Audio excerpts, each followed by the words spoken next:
So, they're starting to call YouTubers creators. Why don't we make something? Hi, I'm Evan Davis. I hope you add some music to your day. Add some music, just add some music to your day. I tend to describe myself as a bit of a creative guy. I sing a little here, I do music over there, I write, I take pictures, etc., etc. However, there's a difference between having a creative mindset and actually getting out there and doing something.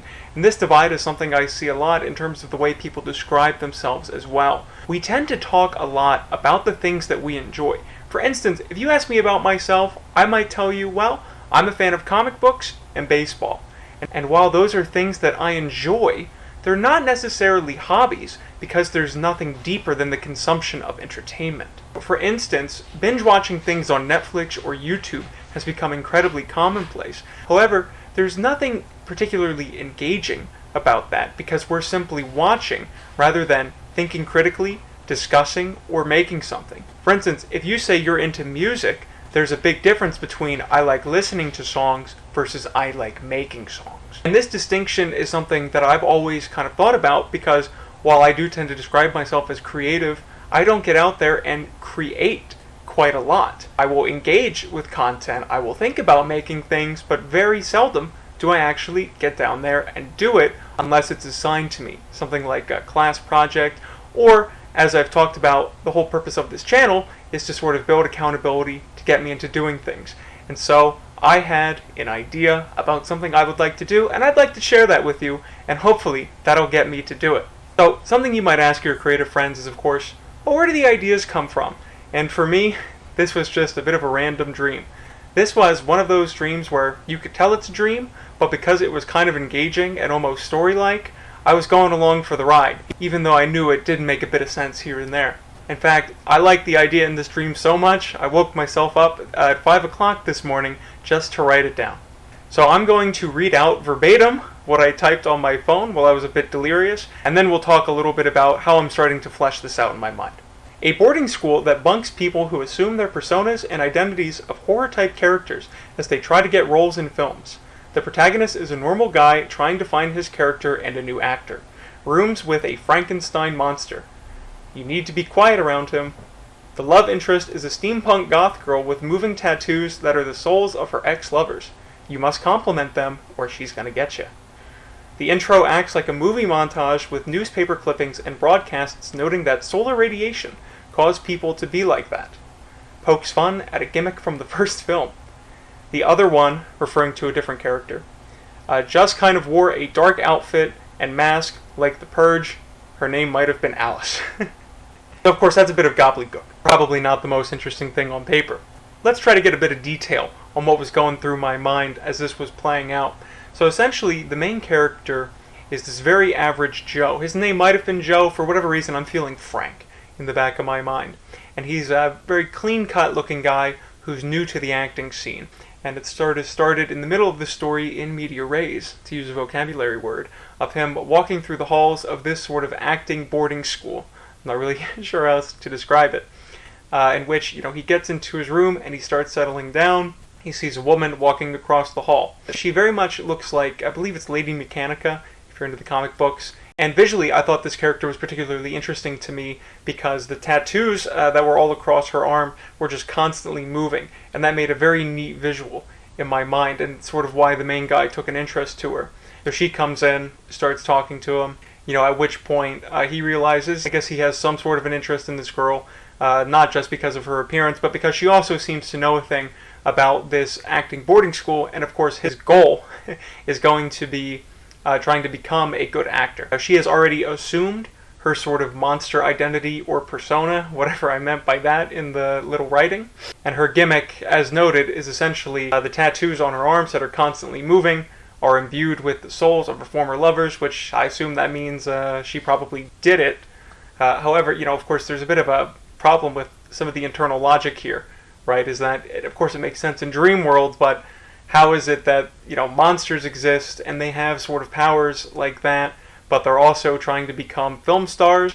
Maybe the monsters are very ingrained into society or something like that. That's just the general conceit of the premise, right? This is just a thing that is, and we're going to sort of look at this one segment. Well, how do people that are very different sort of act? And I guess the answer is they don't necessarily act, but they play themselves to a heightened extent based on the persona that they build up for themselves. And this is, of course, part of the idea stage is, well, while you have this initial spark, you're going to need to flesh it out, right? Do this world building, think about these concepts, because otherwise you're going to have a bit of a mess of a story, and internal logical consistency is the thing that makes fiction relatable, even though it's fantasy. Our main guy, Frank, of course, while talking to him, for whatever reason, his roommate has been in the shower, and I guess every room has their own conjoined bathroom or something like that. He comes out, turns to be a Frankenstein's monster, and I guess that's sort of a rare creature in this universe, and you're supposed to be quiet around them.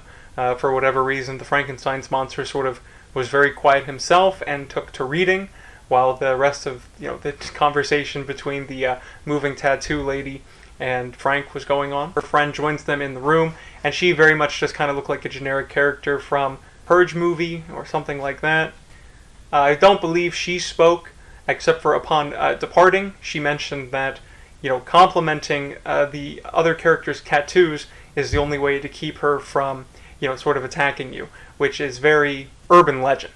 I think another thing that really stood out to me about my dream logic was that this was specifically sort of envisioned as a film, I believe, and it was specifically a sequel, and that was something that I inherently understood, and that I was kind of, I guess, perceiving in the dream a commentary done after the movie was created, in that it was poking fun of itself, or sort of the earlier version of the film, which I guess would have been some type of a horror flick in which the conceit is also about solar radiation, that solar radiation is what they're talking about, how that causes the monsters to be like the monsters at the acting boarding school. And upon further reflection, I think the reason all of these kind of weird ideas are sticking out in my mind, I'm a fan of the YouTube channel Dead Meat, which does these analyses on horror films. The most recent one I watched was about a documentary type film about a guy trying to become one of those urban legend serial killers, and I think a lot of those concepts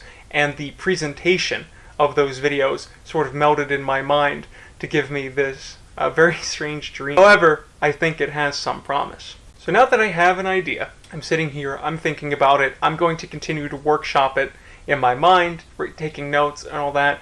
Another thing to consider is, of course, what sort of medium is this going out on? Because there are limitations and benefits to each. For instance, while one of the big standout things within this dream was the moving tattoos of the one character, and that's something I think is very interesting visually, I wouldn't have the budget to create any type of film, short or regular movie, because that's pretty intensive special effect work. Keeping to the visual aspect, the next thing I would think about would be a comic book. Now, while this is also expensive, I do have some experience in that I've been reading comic books for a long time, and I've written a couple, although none have really been drawn or published.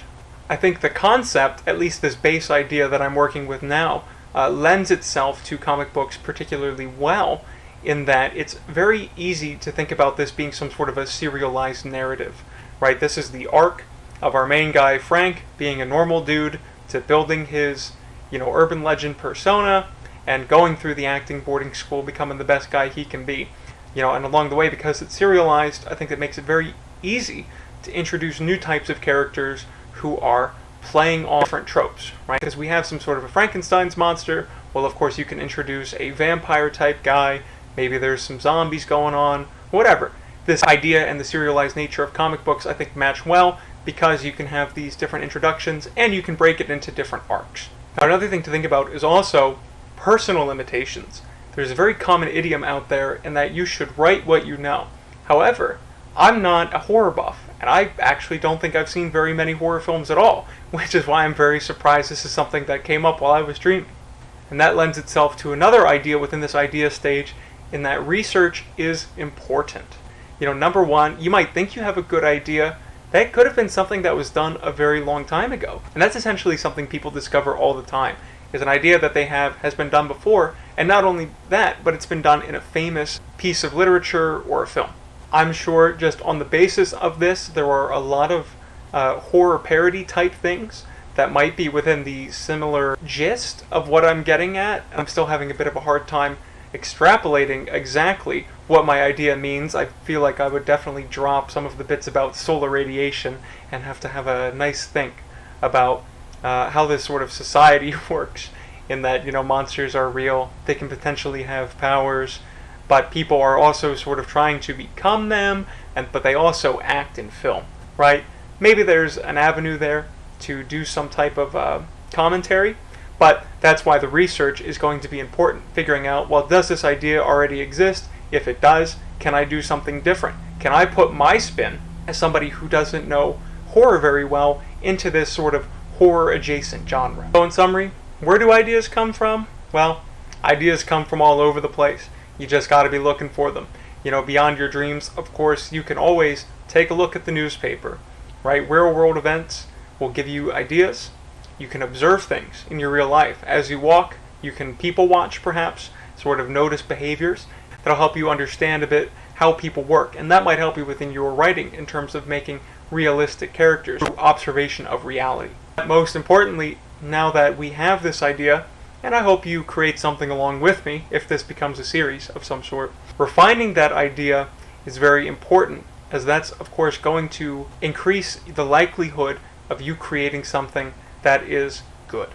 Now you can also just create to create, because there's very much a joy in creation rather than just the pure consumption of content. And that's why I think, even though this is a bit of a strange idea, I want to pursue it. Similarly, this is a strange video, but I simply enjoy the act of making them. So, if you enjoyed this, please like the video, subscribe if you're interested in staying up to date if I develop this further, ring the bell to be notified when those videos come out. Please hit the comments, tell me, what's a big idea you've got that you're working on?